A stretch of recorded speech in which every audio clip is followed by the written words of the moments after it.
اعوذ باللہ من الشیطان الرجیم بسم اللہ الرحمن الرحیم ان عدۃ الشہور عند اللہ 12 شہرا فی کتاب اللہ یوم خلق السماوات والارض منها 4 حرم ذلک الدین القیم فلا تظلموا فیہن انفسکم وقاتلوا المشرکین کافۃ کما یقاتلونکم کافۃ واعلموا ان اللہ مع المتقین۔ سبحان اللہ۔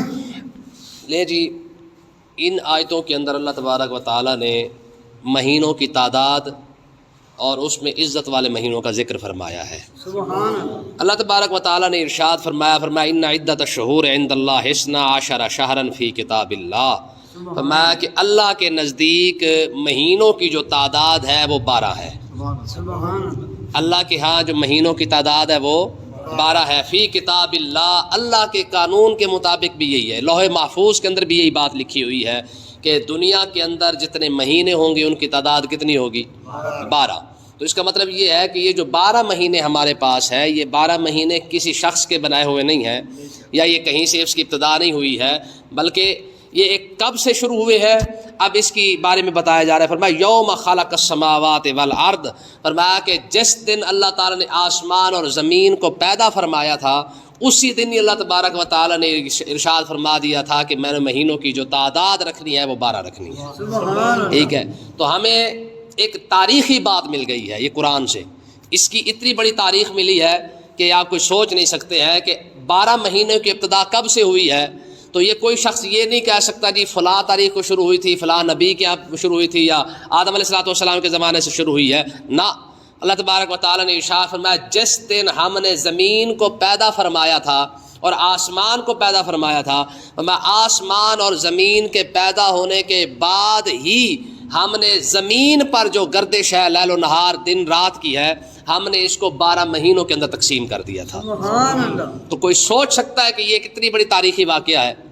ٹھیک ہے، یعنی ہر چیز کی ایک تاریخ ہے نا جی، یہ فلاں مہینے سے شروع ہوئی ہے، یا فلاں سال شروع ہوئی ہے، یا فلاں نبی کے ہونے شروع ہوئی ہے۔ لیکن جو 12 مہینوں کی جو تعداد ہے وہ کیسے شروع ہوئی ہے اور کب سے شروع ہوئی ہے، اس بارے میں اللہ تبارک و تعالیٰ نے ارشاد فرما دیا، فرمایا ہم نے 12 مہینوں کی ابتدا کر ہی اس وقت دی تھی جس دن زمین کی بنیاد رکھی گئی تھی۔ ٹھیک ہے جی، جس دن زمین کی ابتدا ہوئی اسی دن ہی 12 مہینوں کی بھی ابتدا ہو گئی تھی۔ پھر یوم خلق السماوات والارض، پھر آسمان اور زمین اس کے اندر دونوں شامل ہے۔ اس کا مطلب یہ ہے کہ زمین اور آسمان کے پیدا ہوتے ہی اللہ تبارک و تعالیٰ نے اس کے اندر مہینوں کا سارا کیلنڈر جو ہے وہ رکھ دیا تھا، بنا دیا تھا۔ تو اللہ تبارک و تعالیٰ نے ارشاد فرمایا ذالک الدین القیم، یہی سیدھا دین ہے، سبحان اللہ۔ یہی سیدھا دین ہے۔ یہ جو میں نے 12 مہینے تمہارے لیے بنا دیے ہیں، اس کے اندر کوئی کمی بیشی نہیں ہو سکتی ہے، نہ 14 ہو سکتے ہیں، نہ 13 ہو سکتے ہیں، نہ 11 ہو سکتے ہیں۔ یہ جو ہم نے بیان کر دیا ہے یہی سیدھا سیدھا تمہارے لیے راستہ ہے۔ مہینے جتنے بھی ہوں گے سال کے اندر وہ ٹوٹل 12 ہوں گے۔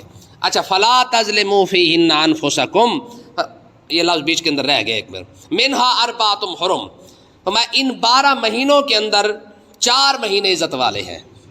12 مہینوں میں 4 مہینے عزت والے ہیں۔ کون سے؟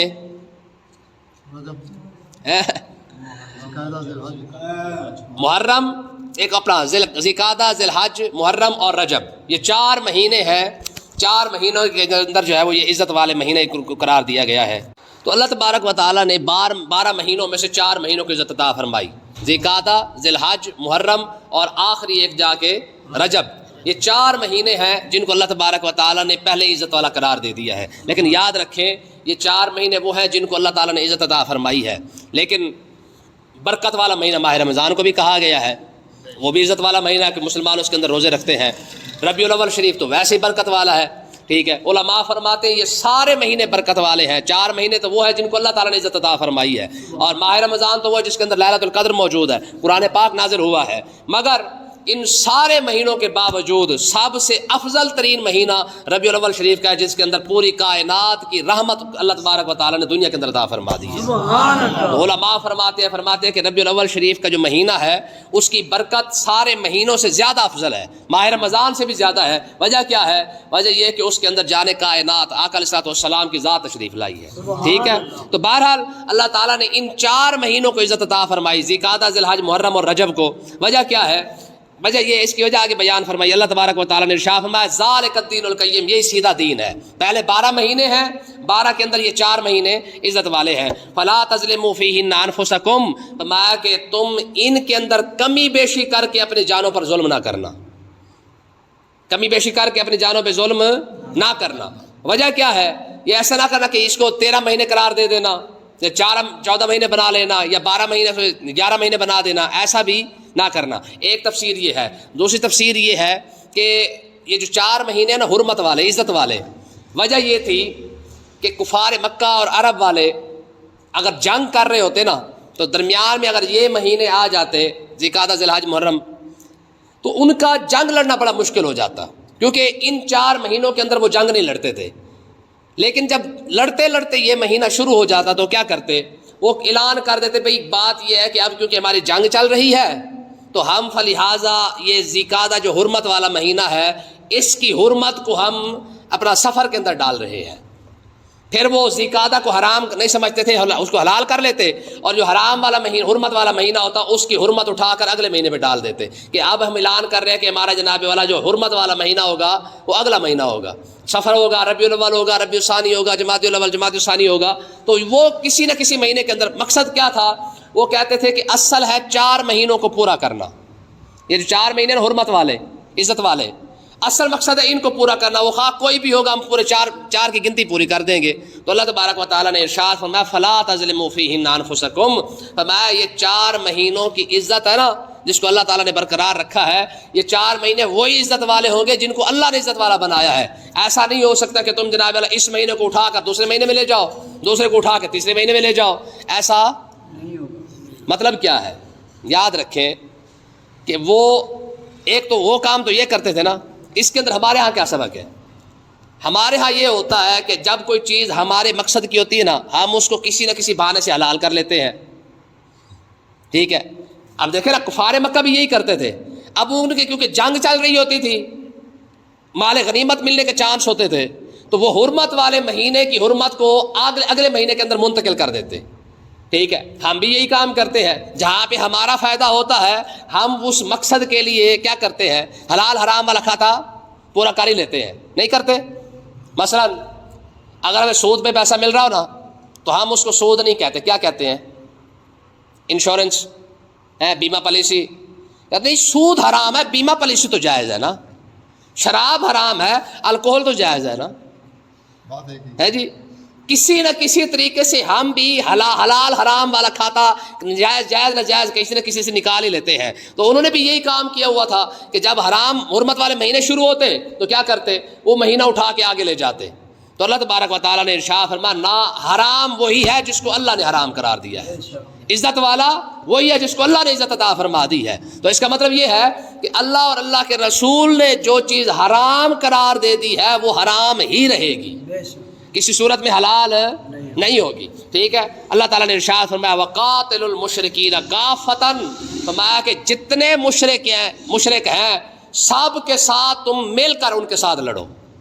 جتنے مشرک ہیں سب کے ساتھ لڑو، اور لڑو کیسے؟ کافۃً، مل کر، علیحدہ علیحدہ نہ لڑو. فلسطینی، پاکستانی، ہندوستانی، ایشیائی، بنگالی یہ بن کے نہ لڑو. کیا بن کے لڑو؟ مسلمان بن کے لڑو نا. وقاتلوا المشرکین کافۃً، تو میں سب کافروں کے ساتھ لڑو، لیکن لڑو کیسے؟ کافۃً، مل کر، مسلمان بن کے لڑو. کما یقاتلونکم کافہ، کیونکہ کافر جب تمہارے ساتھ لڑتے ہیں، مشرک تمہارے ساتھ لڑتے ہیں، وہ یہودی سکھ عیسائی ہندو لڑ کے بن کے نہیں لڑتے ہیں، وہ مشرک بن کے تمہارے ساتھ لڑ رہے ہوتے ہیں. یہ کتنا بڑا سبق ہے یار اللہ تعالیٰ نے مسلمانوں کو دیا ہے کہ بجائے اپنی وہ قومی حساب کتاب سے لڑنے سے بہتر یہ ہے کہ تم اپنے اسلام کے نام پہ جب لڑو گے تو اللہ تبارک و تعالیٰ تمہیں فتح بھی عطا فرمائے گا، اتفاق اور اتحاد کی برکت بھی عطا فرما دے گا. ٹھیک ہے نا جی. اس لیے آج مسلمان کیوں ناکام ہے؟ کیونکہ فلسطینی لڑ رہے ہیں، کشمیری لڑ رہے ہیں، مسلمان نہیں. ٹھیک ہے جی. پاکستانی وہاں جا کے کیوں لڑے؟ ہندوستانی وہاں جا کے کیوں لڑے؟ افغانی وہاں جا کے کیوں لڑے؟ اس کا مطلب یہ ہے کہ وہ سارے افغانی، پاکستانی، ہندوستانی، عربی، اجمی سارے بن کے بیٹھ گئے. جب مسلمان نہیں بنے نا تو اللہ تبارک و تعالیٰ نے پھر ذلت بھی مسلط کر دی ہے. تو یہاں پہ اللہ تعالیٰ نے ارشاد فرمایا وقاتلوا المشرکین کافۃً، ایک ہو کر لڑو، متحد ہو کر لڑو. ٹھیک ہے، اپنی قومیت کو دماغ سے نکال کے آؤ، لسانیت کو دماغ سے نکال. آج دیکھ لیں مسلمانوں کی سب سے بڑی جو لڑائی ہے وہ قومیت کی یا لسانیت کی ہے. لسانی کس کو کہتے ہیں؟ اے پنجابی ہے، یہ کون ہے؟ یہ پشتون ہے. یہ کون ہے؟ یہ بلوچی ہے. یہ کون ہے؟ یہ سرائکی ہے. یہ کون ہے؟ یہ فارسی ہے. مسلمان کہاں ہے؟ علامہ کا شعر تھا نا، وہ کیا تھا؟ یوں تو سید بھی ہو، مرزا بھی ہو، افغان بھی ہو، یعنی اس سے سارے کچھ بن گئے نا. یوں سید پاک بھی بن گئے، مرزے بن گئے، افغانی بن گئے، پاکستانی بن گئے، سب کچھ بن گئے، ہندوستانی بن گئے، سارا کچھ تم بن گئے. تم سبھی کچھ ہو، بتاؤ مسلمان بھی ہو؟ کیا بڑا سوال ہے. اے تم سارا کچھ ہو، ہے جی، جٹ بٹ کھوکھر ارائی ڈوگر اورا پرا سارا کچھ بن گئے، مسلمان کہاں ہے؟ ٹھیک ہے. تو اللہ تبارک و تعالیٰ نے ارشاد فرمایا وَاعْلَمُوا أَنَّ اللَّهَ مَعَ الْمُتَّقِينَ. یہ بات اپنے ذہن میں رکھ لو کہ اللہ تعالیٰ متقین کے ساتھ ہے. کیوں؟ کیونکہ متقی کے دل میں قومیت نہیں آتی ہے، متقی کے دل کے اندر لسانیت نہیں آتی ہے. متقی جب بھی لڑتا ہے معاذ اللہ اور اللہ کے رسول کی رضا کی خاطر لڑتا ہے. صحابہ کرام کبھی نہیں کہا تھا کہ جناب یہ حبشہ سے آیا ہے، یہ فارس سے آیا ہے، یہ عرب والا ہے، یہ عجم والا ہے، یہ اوس والا ہے، یہ خزرج والا. کبھی کہا انہوں نے؟ وہ تو مسلمان ہی تھے، ہے نا. وہ معزز تھے زمانے میں مسلمان ہو کر، یعنی وہ جو معزز تھے نا، ان کے معزز ہونے کا جو راز تھا وہ صرف اور صرف مسلمان ہونا تھا. حضرت سلمان فارسی ہے نا، جب ان سے پوچھا جاتا کہ سلمان آپ کیونکہ بڑا لمبا چوڑا سفر کر کے آئے ہیں، زندگی بھی بڑی لمبی چوڑی گزار لی ہے، کوئی اپنا خاندانی شجرہ نسب اور آپ پرا کچھ نہ کچھ تو بتائے نا. ٹھیک ہے نا، آپ کا باپ دادا پردادا خاندان اور آپ پرا سارا کچھ تو آپ کا پیچھے ہوگا. تو سلمان فارسی کا پتہ کیا جواب ہوتا تھا؟ آپ فرماتے ہو مجھ سے پوچھتے ہو سلمان بن اسلام بن اسلام بن اسلام. سلمان کا باپ دادا خاندان ہے جی، اورا پرا جو کچھ بھی ہے نا، سب کا سب صرف اور صرف اسلام ہے. سلمان فارسی کا سب کچھ اسلام ہے. باپ کے بارے میں پوچھو تو اسلام ہے، ماں کے بارے میں پوچھو اسلام ہے جی، بہن بھائیوں کا پوچھو اسلام ہے. میرا سب کچھ صرف اور صرف جو تعارف ہے وہ صرف اسلام ہے. آپ یہ جواب دیا کرتے فرمایا سلمان بن اسلام بن اسلام بن اسلام. ٹھیک ہے، تو تب جا کے وہ کامیاب ہوئے ہیں. ٹھیک ہے، انہوں نے میرے جناب سپر کیسر اور کسرا سپر پاوریں ڈھا کے رکھ دی ہے، کیونکہ وہاں پہ کوئی افغانی نہیں تھا نا، وہاں پہ کوئی پاکستانی نہیں تھا، وہاں کوئی ہندوستانی نہیں تھا، وہاں صرف اور صرف مسلمان تھے. تو اللہ تعالیٰ نے کیا ارشاد فرمایا وَاعْلَمُوا أَنَّ اللَّهَ مَعَ الْمُتَّقِينَ. میں متقین کے ساتھ ہوں. اللہ تعالیٰ کا فرمان کیا ہے؟ میں متقین کے ساتھ ہوں. کیونکہ متقی جب بھی لڑے گا معاذ اللہ اور اللہ کے رسول کی رضا کی خاطر لڑے گا، اپنی قومیت کی خاطر نہیں لڑے گا. ہاں انما النسیء زیادۃ فی الکفر. جن لوگوں نے مہینوں کے اندر کمی بیشی کی ہے، زیادۃ فی الکفر، ان کے کفر کے اندر زیادتی ہو گئی ہے. پہلے کافر تھے، جب انہوں نے مہینوں کے اندر کمی بیشی کی تو کفر ان کا اور بھی بڑھ گیا. یضل بالذین کفروا، فرمایا کہ اللہ تعالیٰ ان لوگوں کو اس آزمائش کے ذریعے گمراہ کرنا چاہتا ہے جو کافر ہیں. یحلونہ عاما، کیونکہ وہ ایک سال ایک مہینے کو حلال کر لیتے ہیں، ویحرمونہ عاما، اور ایک سال جو ہے وہ اس مہینے کو حرام کر لیتے ہیں. یعنی باپ کی جاگیر ہے نا، شریعت تو نہ ہوئی، جیسے دل کیا ایک چیز کو حلال کر لیا، جیسے دل کی ایک چیز کو حرام کر لیا. یہ پاکستانیوں والا حال ہو گیا ہے نہیں. جہاں مطلب ہوگا وہ چیز کو حلال، جہاں مطلب نہیں ہوگا وہ چیز حرام. ہمیں شریعت بھی صرف اتنی یاد ہے جو ہمارے مطلب کی ہے، جو ہمارے مطلب کی نہ ہو وہ شریعت یاد نہیں ہے. آپ مثال کے طور پر ایک چھوٹی سی مثال میں آپ کو دیتا ہوں. آپ وہابی حضرات سے پوچھ رہے ہیں حدیث سے یار اسلام کی بات سنا، وہ صرف اور صرف آپ کو رفع یدین کی حدیث سے سنائے گا. ٹھیک ہے، ٹخنوں پہ اوپر شلوار رکھنے کی فضیلتیں سنائے گا، آمین اوپر بلند آواز سے کہنا سنائے گا. کیوں؟ کیونکہ مسلک کا فائدہ ہے. دیوبندی سے پوچھ لو، ہاں بھائی چاچا تو سنا، اس نے آپ کو چلے کی فضیلتیں سنانی ہے، اس کے علاوہ کوئی دین نہیں سنائے گا، چلے کی صرف فضیلتیں سنائے گا. یا زیادہ سے زیادہ اس سے اگلا تیر مارے گا تو رائے ونڈ کی فضیلت بیان کر دے گا، رائے ونڈ اجتماع کی فضیلت بیان کرے گا. اور ہماری دیگوں والی سرکار بریلوی حضرات سے پوچھ لیں، اپنوں سے بھی، جب اسلام کی بات سنا وہ زیادہ سے زیادہ آپ کو یا تو میلاد النبی سنا سکتا ہے یا چلیسویں اور کلخانی سنا سکتا ہے، اس کے علاوہ کوئی دوسرا دین ہے. ٹھیک ہے، جتنا مطلب کا دین ہے وہ سب کو یاد ہے. ٹھیک ہے، باقی پورا دین کسی کو یاد نہیں ہے. آپ کسی سے بریلوی سے پوچھیں گے وہ زیادہ سے زیادہ آپ کو یا میلاد النبی کی فضیلت بیان کرے گا یا کلخانی کی فضیلت بیان کرے گا. تو وہابی کا اپنا دین ہے، بریلوی کا اپنا دین ہے، دیوبندی کا اپنا دین ہے. پورا کا پورا قرآن سائڈ پہ رکھ دیا گیا ہے، یہ کسی کے پاس نہیں ہے. تو اللہ تبارک و تعالیٰ نے ارشاد فرمایا کفار مکہ کا بھی یہی طریقہ تھا. یحلونہ عاما، وہ ایک سال کسی چیز کو ایک مہینے کو حلال کر لیتے، ویحرمونہ عاما، اور ایک سال جو ہے وہ اسی مہینے کو حرام کر دیتے لیواطئوا عدت ما حرم اللہ.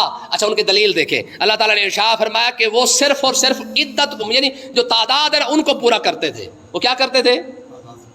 ہاں ما حرم اللہ, جس کو اللہ نے حرام قرار دیا تھا نا وہ تعداد کو پورا کرتے 4 مہینوں کو, کیونکہ اللہ تعالیٰ نے فرمایا تھا کہ 4 مہینے حرمت والے ہیں تو وہ 4 کسی نہ کسی طریقے سے پورا کر دیتے. ایک ربیع الاول بنا لیتے, پھر سفر بنا لیتے, کسی محرم نکال لیتے, کسی اور طریقے سے نکال لیتے, صرف 4 مہینوں کی تعداد کو پورا کرتے. حالانکہ اللہ تعالیٰ نے ارشاد فرمایا نہ, جو تعداد ہے وہ صرف اور صرف وہی حرمت والی ہے جو اللہ تعالیٰ نے خود اس کو حرمت اللہ قرار دیا ہے. ٹھیک ہے, فَيُحِلُّ مَا حَرَّمَ اللَّهُ, فرمایا جو اللہ نے حرام قرار دیے تھے, یعنی حرام سے مراد عزت والے, حرمت والے, جن کو اللہ تعالیٰ نے حرمت والا قرار دیا تھا انہوں نے ان کو حلال کر لیا اپنے مطلب کی وجہ سے. زُيِّنَ لَهُمْ سُوءُ أَعْمَالِهِمْ, وجہ یہ ہے ان کے اعمال, ان کے لیے جو برے اعمال تھے نا وہ ان کے اچھے اعمال سامنے بن کے سامنے نظر آنے لگ گئے. وہ سمجھتے تھے کہ جو ہم کر رہے ہیں یہ بہت اچھا کر رہے ہیں, حالانکہ اللہ کی حرام کی حد کو جو ہے وہ حلال کر رہے تھے, لیکن سمجھتے کیا تھے کہ ہم اچھا کام کر رہے ہیں کیونکہ ہم کعبے کے متولی جو ہوئے, ہم کعبے کے انتظامیہ جو ہو گئے, ہم جو مرضی اعلان کر دے پورے عرب والوں کو ماننا پڑے گا. ٹھیک ہے, تو اللہ تبارک و تعالیٰ نے ارشاد فرمایا واللہ لا یہدی القوم الکافرین, اللہ تعالیٰ کافر قوم کو ہدایت نہیں دیتا. جو رب کی حدوں کو توڑے اسے کیسے ہدایت ملے گی؟ جو اللہ تعالیٰ کے فرمان کو, رب کے فرائض کو توڑ دے اسے کیسے ہدایت ملے گی؟ تو ہدایت صرف اور صرف اللہ تعالیٰ اسے عطا فرماتا ہے جو ہدایت طلب کرتا ہے, جو ہدایت نہ مانگے رب اسے ہدایت نہیں دیتا. اللہ پاک سمجھنے کی توفیق عطا فرمائے.